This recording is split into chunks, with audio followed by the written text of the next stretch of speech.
Et on met les points sur les i à midi moins 20 grâce à Olivier de Lagarde. Bonjour Olivier. Oui. J'arrête pas, ça fait 2 fois je crois que je vous appelle comme ça. Super, Olivier de la Marche. Excellent. Bon, c'est des réminiscences. Olivier de la Marche, donc associé gérant chez Platinium Gestion. Olivier, on a vu et on a largement parlé déjà du cas des États-Unis. Républicains, démocrates, incapables de se mettre d'accord. C'est pas une surprise ? Non, c'est pas une surprise. Les élections, c'est l'année prochaine. Donc, de toute façon, il se passera rien avant. Pourtant, les années préélectorales sont généralement des années favorables au marché financier. On n'a jamais eu une année préélectorale comme celle-là. Donc, là, aujourd'hui, ça va plutôt bloquer les choses que les faire avancer. Donc, personne ne veut prendre les décisions qu'il faut prendre. Donc, il est certain que ça va pas s'arranger comme ça. Et donc, moi, je suis très étonné que les agences de notation ne dégradent pas les Américains qui ont un endettement qui est pire que la Grèce, qui n'arrive pas à se mettre d'accord sur des réductions de déficit, et ça n'a pas l'air de choquer les agences de notation. Est-ce qu'ils n'ont pas, les Américains, Olivier, les moyens de se mettre d'accord? Est-ce que pour le moment, ce ne sont pas juste des bisbilles politiques? Mais non, ils n'ont pas les moyens de se mettre d'accord, puisque se mettre d'accord, ça voudrait dire faire des budgets récessionnistes, et donc personne ne va accepter ça à un an des élections. Donc de toute façon, c'est vu. On va demander, comme d'habitude, à Monsieur Bernanke de descendre à la cave et d'imprimer des billets. Il sait le faire si bien, donc ça serait dommage de s'en priver. Pourquoi est-ce que les taux d'intérêt américains sont au niveau des taux allemands, à votre avis? Tout simplement parce que Bernanke passe ses journées entières à en acheter par la Fed, donc des obliques. Donc voilà, il maintient les taux artificiellement bas. Mais ces taux-là, ils ne devraient pas être à ces niveaux-là, et ça fait longtemps qu'ils ne devraient plus être à ces niveaux-là. En clair, vous validez le scénario quand même d'un double langage des agences américaines, des agences de notation qui d'un côté... Je pense que oui, vous ne mordez pas la main qui vous nourrit, quoi. Donc il faut plus nourrir les agences. Voilà, vous évitez de la mordre trop vite. Donc vous occupez d'abord des Européens. Enfin, je veux dire, ça ne dédouane pas les Européens non plus. Les Européens, enfin, la France devrait avoir perdu son triple A depuis un bon moment. Donc, pourtant, François Baroin nous dit, oui, on fait tout ce qu'il faut pour préserver le triple A. Vous croyez quand même pas, Monsieur Baroin? Enfin, c'est une plaisanterie. Donc, non, Monsieur Baroin s'agite dans tous les sens, mais ça n'empêchera pas la France de perdre son triple A. Enfin, on le sait, tout le monde le sait.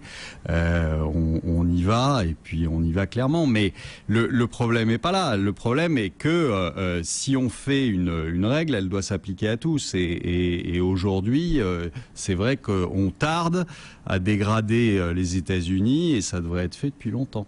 Est-ce qu'il faut redouter les eurobonds? On a l'impression que le sujet est en train de monter. Même Olli Rehn nous dit c'est une possibilité désormais, une fois que la gouvernance sera meilleure en zone euro. Enfin, on comprend bien que c'est pas pour tout de suite, mais enfin, est-ce que monétiser la dette, mais non, monétiser la dette, c'est pas une solution. Oui, justement, est-ce que c'est une crainte? Non, bah, c'est une crainte, oui, de plus. C'est-à-dire que tout le monde présente ça comme la solution. C'est pas une solution. C'est rajouter de la dette à une dette qui est déjà présente. On va la mutualiser. C'est ce que les Allemands refusent. Voilà. Enfin, c'est en aucun cas, de toute façon, la solution. Donc, qu'on la mette en place ou qu'on la place, tout ça, c'est un écran de fumée. Et c'est quoi la solution? Il n'y a pas de solution, je vous l'ai dit. Mais non, quand vous êtes à 300 km/h à 3 mètres du mur, ça sert à rien de changer le pilote. Hein. De toute façon, vous allez vous taper le mur. Et ben là, vous allez vous taper le mur. Bon, on a fait des bêtises qu'on n'aurait pas dû faire. On a continué. On a persisté. On peut mettre un airbag, Olivier? Je sais pas si en 3 mètres vous avez le temps de mettre un airbag, je suis pas sûr. C'est à ce point-là. Donc, mais non, bah, évidemment, ça fait 2 ans et demi qu'on joue au con, donc on va finir par le payer. Faut pas s'imaginer que les choses arrivent comme ça. On va finir par le payer, ça veut dire quoi? La zone euro va éclater, c'est votre scénario? Oui, je pense que ça va éclater. Je pense que je sais pas comment ça va se faire, mais je pense que ça va éclater parce que c'est pas tenable. Il y a un moment de toute façon où vous ne pourrez pas rembourser ces foutues dettes. que le monde entier a. Donc qu'est-ce qui va se passer? Il va falloir que vous alliez voir les créanciers en leur disant bah non, dommage. Et moi, j'y crois pas. Bon. La zone euro va pas éclater. Eh ben, vous y croyez pas. Vous ne croyez pas non plus. C'est un sujet sur lequel on ne peut qu'être subjectif.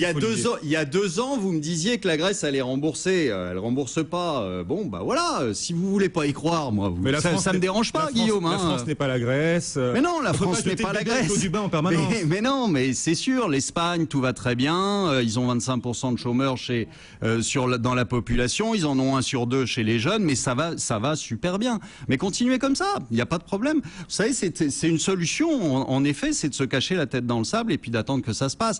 C'est pas ça qui va résoudre les choses, mais vous pouvez toujours y croire.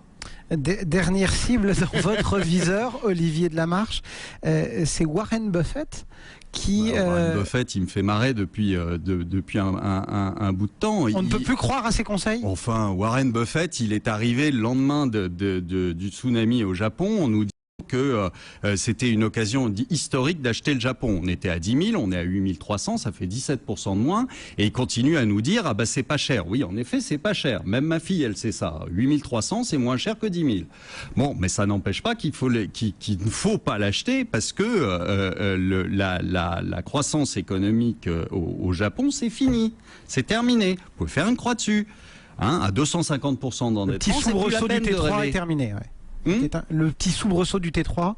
Le petit soubresaut, il n'y a même pas eu de soubresaut. Ils ont redémarré 2 usines et ça y est, tout le monde en fait un plat. Non, le Japon ne redémarrera pas pour la bonne et simple raison qu'ils ont un endettement qui est 3, 4, 5 fois trop élevé et que c'est terminé. Ouais, vous présentez tout en noir, Olivier, sauf qu'il y a de l'épargne au Japon, il y a de l'épargne en France. Mais il y a de l'épargne au Japon, mais l'épargne au Japon sert à financer le Japon depuis des années. Le seul truc, c'est que maintenant, on est arrivé sur des taux d'endettement qui sont beaucoup trop élevés, d'accord, et que les Japonais ne pourront pas continuer à l'absorber. Les Japonais, c'est une population en plus vieillissante. Autrement dit, vous allez vous retrouver à un moment où les Japonais vont être obligés d'aller sur le marché pour se financer. Et ce jour-là, ça sera plus des taux à 1%, ça sera des taux à 5%. D'accord? Et quand vous avez 250% d'endettement, faites 5 fois 250 et vous allez voir ce que ça va donner. Vous ne pouvez pas tenir. C'est mathématique. Alors après, vous pouvez me présenter tout ce que vous voulez. Vous pouvez suivre en effet Warren Buffett.